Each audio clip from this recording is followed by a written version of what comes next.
തിരുവനന്തപുരത്ത് നടനും ബി.ജെ.പി. നേതാവുമായ കെ. കൃഷ്ണകുമാറിന്റെ മകൾ ദിയയെ സ്വന്തം ജീവനക്കാർ പറ്റിച്ചത് എങ്ങനെ, അത് കണ്ടുപിടിച്ചത് എങ്ങനെ എന്ന് ഇതിന് രണ്ടിനും കൃത്യമായ ഉത്തരം നൽകുകയാണ് ദിയയുടെ അമ്മ സിന്ധു കൃഷ്ണകുമാർ.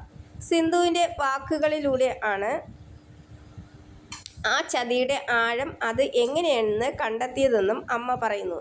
അഹാന, ദിയ, ഇഷാനി, ഹൻസിക എന്നിവരാണ് കൃഷ്ണകുമാർ സിന്ധു ദമ്പതികളുടെ മക്കൾ.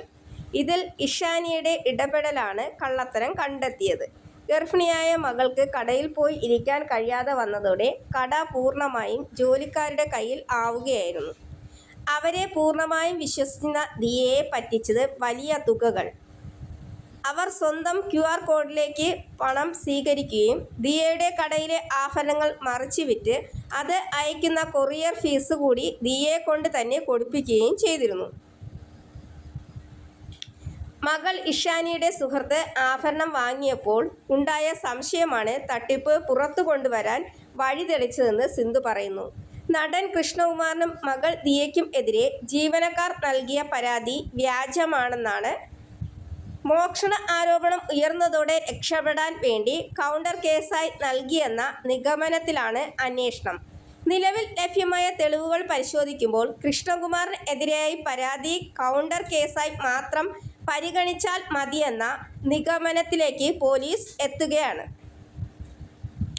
ദിയയുടെ സ്ഥാപനത്തിൽ നിന്നും മുൻ ജീവനക്കാർ പണം മാറ്റി എന്നതിന് പോലീസ് ബാങ്കിൽ നിന്ന് തന്നെ തെളിവ് ലഭിച്ചതിന് പിന്നാലെയാണ് തീരുമാനം. ബാങ്ക് അക്കൗണ്ട് സ്റ്റേറ്റ്മെന്റ് പരിശോധിച്ചപ്പോഴാണ് ഇക്കാര്യം വ്യക്തമായത്. ഡിജിറ്റൽ തെളിവുകളും ജീവനക്കാർക്ക് എതിരാണെന്ന് കണ്ടെത്തൽ. ജീവനക്കാർ പണം എങ്ങനെ ചിലവഴിച്ചു എന്ന് പോലീസ് പരിശോധിച്ച് വരികയാണ്. ജീവനക്കാരുടെ അക്കൗണ്ടിൽ വന്ന പണം മറ്റ് അക്കൗണ്ടുകളിലേക്ക് ട്രാൻസ്ഫർ ചെയ്തതായും കണ്ടെത്തിയിട്ടുണ്ട്.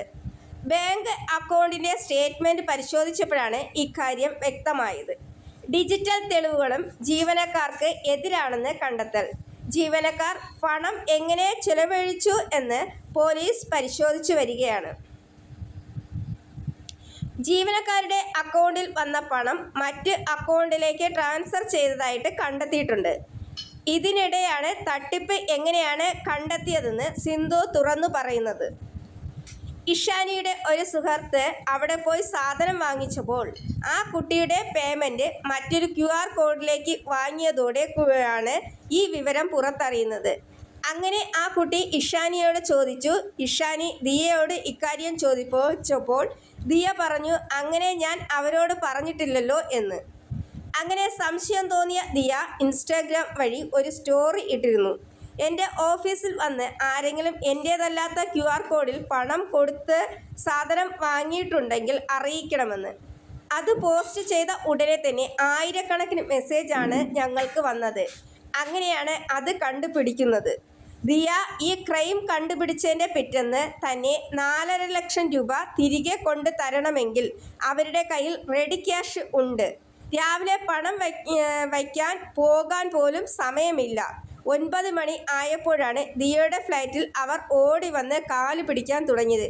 അയ്യോ ചേച്ചി, ഇത് വാങ്ങിക്ക്, ആരോടും പറയരുത് എന്ന് കരഞ്ഞു പറഞ്ഞു. അങ്ങനെ ദിയ ഞങ്ങളെ വിളിച്ചിരുന്നത്. ഈ പിള്ളേർ അവരുടെ കാശുമായി വന്ന് അവിടെ കരഞ്ഞ് ബഹളം വയ്ക്കുന്ന നിങ്ങളോ എന്ന് വരുമോ എന്ന് ചോദിച്ചു. ദിയോ ആകെ സമ്മർദ്ദത്തിലായിപ്പോയി. ഇത്രയും കാശോടെ വന്നപ്പോഴാണ് ദിയ ആലോചിക്കുന്നത് ഇത്രയും അവർ എടുത്തോ എന്നത് തന്നെ. സിന്ധു പറയുന്നത് അങ്ങനെയാണ്. ഞങ്ങൾ പോയത്, ഞാൻ ആകെ പറഞ്ഞത് ഇത്രയുള്ളൂ. നിങ്ങൾ ദിയയുടെ ഓഫീസിൽ ജോലി ചെയ്യാൻ തുടങ്ങിയ അന്ന് തൊട്ടുള്ള ബാങ്ക് സ്റ്റേറ്റ്മെന്റ് ഒന്ന് കാണിക്കൂ. അത് കണ്ടിട്ട് അതിലപ്പോൾ കൂടുതൽ ഒന്നുമില്ലെങ്കിൽ നിങ്ങൾക്ക് പോകാം, നമുക്കും പോകാം. ഇത് ഇവിടെ തീർന്നു. അത് പറഞ്ഞപ്പോൾ അവർക്ക് ടെൻഷനായി. അപ്പോൾ കൂടെയുള്ള പയ്യൻ കുറച്ചുകൂടി ക്യാഷ് കൊണ്ടുവരാം എന്ന് പറഞ്ഞു. ദിയയുടെ ഫ്ലാറ്റിൽ റിസപ്ഷൻ ഏരിയയിലാണ് ഇരുവരും വരുന്നതും ഈ കാല് പിടിക്കുകയും ചെയ്തത്. അത് അവിടെ ഉള്ളവർക്ക് ബുദ്ധിമുട്ടാകും. അപ്പോഴാണ് ഓഫീസിൽ പോകാം, നമുക്ക് അവിടെ ഇരുന്ന് സംസാരിക്കാം എന്ന് പറഞ്ഞത്. അങ്ങനെയാണ് ഞങ്ങളുടെ ഓഫീസിൽ ഇവർ വന്നത്. ഇവിടെ ഇരിക്കുമ്പോൾ ഒരു പെൺകൊച്ചിൻ്റെ ഭർത്താവ് പോയി 4 ലക്ഷം രൂപ കൊണ്ടുവന്നു. ഞങ്ങളുടെ കയ്യിൽ ഇത്രേ ഉള്ളൂ, ഞങ്ങൾക്ക് ഇനി തരാൻ ഒന്നുമില്ല എന്നൊക്കെ പറഞ്ഞു. അവസാനം ഇവിടുന്ന് പോകുന്നതിന് മുമ്പേ ഇനിയും പറ്റുന്നത് കൊണ്ടുവരാം എന്ന് പറഞ്ഞു. ഇത് പറഞ്ഞിട്ടാണ് ഇവർ പോകുന്നത്. ഞങ്ങൾ സോഷ്യൽ മീഡിയയിൽ ഇക്കാര്യങ്ങൾ ഇട്ടാൽ പോലും എല്ലാവരെയും അറിയിക്കാം, പക്ഷേ ഞങ്ങൾ ആരും അത് ചെയ്തില്ല. വാട്സപ്പ് വഴി വരുന്ന ഓർഡറാണ് കൂടുതലും ഇവർ ഡീൽ ചെയ്തിരുന്നത്. 30 ഓർഡർ വരുമെങ്കിൽ 10 ഓർഡർ ദിയെ അറിയിക്കും, ബാക്കി 20 ഇവരുടെ QR കോഡിൽ എടുക്കും. ദിയയുടെ ഈ വയ്യായ്മ കൊണ്ടാണ് ഓഫീസിൽ പോയി സ്റ്റോക്ക് നോക്കാൻ പറ്റാതിരുന്നത്. ഓഫീസിൽ കസ്റ്റമേഴ്സ് ആരും വരുന്നില്ല എന്ന് പറയുന്നത് ദിയ വിശ്വസിച്ചിരുന്നു. ഒരു കുട്ടി ദിയയുടെ സാധനങ്ങൾ എടുത്തുകൊണ്ടുപോയി പുറത്തു വേറെ ബിസിനസ് നടത്തി. അത് ദിയ തന്നെ കൊറിയർ ഏജന്റ് വഴി അയച്ച ദിയയെ കൊണ്ട് തന്നെ കൊറിയർക്ക് പേയ്മെൻറ്റും കൊടുപ്പിച്ചു. അമേരിക്കയിലോട്ടാണ് സാധനങ്ങൾ അയച്ചിരുന്നത്. ദിയയുടെ സാധനങ്ങൾ അവർ എടുത്ത് മറിച്ച് വിറ്റുകൊണ്ടിരുന്നു. ബിസിനസ്സിൽ എത്ര വിറ്റ് പോകുന്നു, എത്ര കിട്ടുന്നു, എത്ര പ്രോഫിറ്റ് ഉണ്ട്, അതൊന്നും നമ്മൾ നോക്കാറില്ല. ഇൻകം ടാക്സിലേക്ക് ഇവളുടെ ഡീറ്റെയിൽസ് പോകുമ്പോൾ അതെല്ലാം ഞാൻ കാണാറുണ്ട്. പലപ്പോഴും ഞാൻ ആലോചിക്കാറുണ്ട്, ഇത്ര അല്ലേ കുറച്ചുകൂടെ വരേണ്ടതല്ലേ, പേയ്മെൻറ്റ് എവിടെ പോകുന്നു എന്ന് ചോദിക്കാറുണ്ട്. ഒരു പരിധി കഴിയുമ്പോൾ നമ്മൾ അധികം ചോദിക്കാറില്ല. നമ്മൾ എന്തിനാങ്ങനെ അങ്ങോട്ട് പോയി അവരുടെ സ്വകാര്യതയിൽ കൈ കടത്തുന്നെന്ന് കരുതി വിട്ടുകളയും. ഒരുപക്ഷെ നമ്മൾ ആരെങ്കിലും ഇതിൽ ഇടപെട്ടിരുന്നു എങ്കിൽ ഇങ്ങനെ ഒരിക്കലും സംഭവിക്കില്ലായിരുന്നു. 100% സത്യം ഞങ്ങളുടെ ഭാഗത്താണ്. തൊട്ടപ്പുറത്ത് നിൽക്കുന്ന അവർ വലിയ ഫ്രോഡുകളാണ്. എന്താണ് ആളുകൾ എന്നാണ് ഞാൻ ആലോചിക്കുന്നത്. 2 പയ്യന്മാരെ കൂടെ വരുന്ന അവരെ തന്നെ തട്ടിക്കൊണ്ടു പോകാൻ അത്രമാത്രം ആലോചിച്ചാൽ പോരെ. ഞാനും എൻ്റെ മക്കളും ഇവിടെ ജോലിക്ക് നിൽക്കുന്നവരുമായി 7 പെണ്ണുങ്ങളാണ് ഉള്ളത്. ആ 3 പെൺകുട്ടികളും അവരുടെ ഭർത്താക്കന്മാരും ഉണ്ട്. അവർ തനിയെ വന്നു, തനിയെ പോയി. അവരെ ഞങ്ങൾ എങ്ങനെയാണ് തട്ടിക്കൊണ്ടു പോകാൻ? സിന്ധു കൃഷ്ണയുടെ വാക്കുകൾ. കൃഷ്ണകുമാറും ഇഷാനിയും വളരെ വേദനയോടെയാണ് ഈ വിഷയങ്ങൾ എല്ലാം തന്നെ അതിജീവിച്ചത്. മകൾ ഗർഭിണിയായിരിക്കുകയും വളരെയേറെ വേദനയെ അനുഭവിക്കുകയും ചെയ്തു. സിന്ധു കൃഷ്ണയുടെ വാക്കുകൾ പതറുന്ന രീതിയിലാണ് സംസാരിച്ചത്.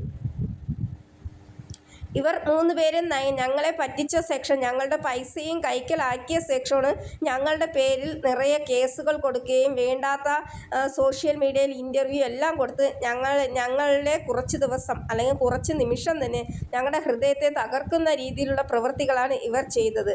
ബാങ്ക് സ്റ്റേറ്റ്മെൻ്റ് എല്ലാം എടുത്തപ്പോൾ പോലീസിനും വ്യക്തമായി അവരുടെ ഭാഗത്താണ് തെറ്റെന്ന്. പോലീസ് ഇതുവരേക്കുമുള്ള എല്ലാ അന്വേഷണങ്ങളും ഞങ്ങൾ സന്തോഷവാന്മാരാണ്. കാരണം എൻ്റെ മകൾ ഇപ്പോൾ ഗർഭിണിയാണ്. അവൾക്ക് നല്ല ബുദ്ധിമുട്ടുണ്ട്, ശാരീരികമായിട്ടും അല്ലാതെ നല്ല ബുദ്ധിമുട്ടുണ്ട്. എങ്കിലും സത്യം ജയിക്കണം എന്ന ഒരു കാരണം കൊണ്ടാണ് മകളും അച്ഛനും ഇത്രത്തോളം തന്നെ കഷ്ടപ്പെട്ട് ഇതിന് പുറകിൽ പോവുകയും പോലീസ് സ്റ്റേഷനിൽ പോവുകയും സോഷ്യൽ മീഡിയയ്ക്ക് ഇൻ്റർവ്യൂ കൊടുക്കുകയും എല്ലാം ചെയ്തെന്ന് സിന്ധു കൃഷ്ണ പറയുന്നു. എന്തായാലും സത്യം അറിയുവാൻ കഴിഞ്ഞല്ലോ, അതാണ് ഏറ്റവും വലിയ സന്തോഷമെന്നും സിന്ധു കൃഷ്ണ വാക്കുകൾ പറഞ്ഞ് ചിരിച്ചുകൊണ്ട് അവസാനിപ്പിച്ചു.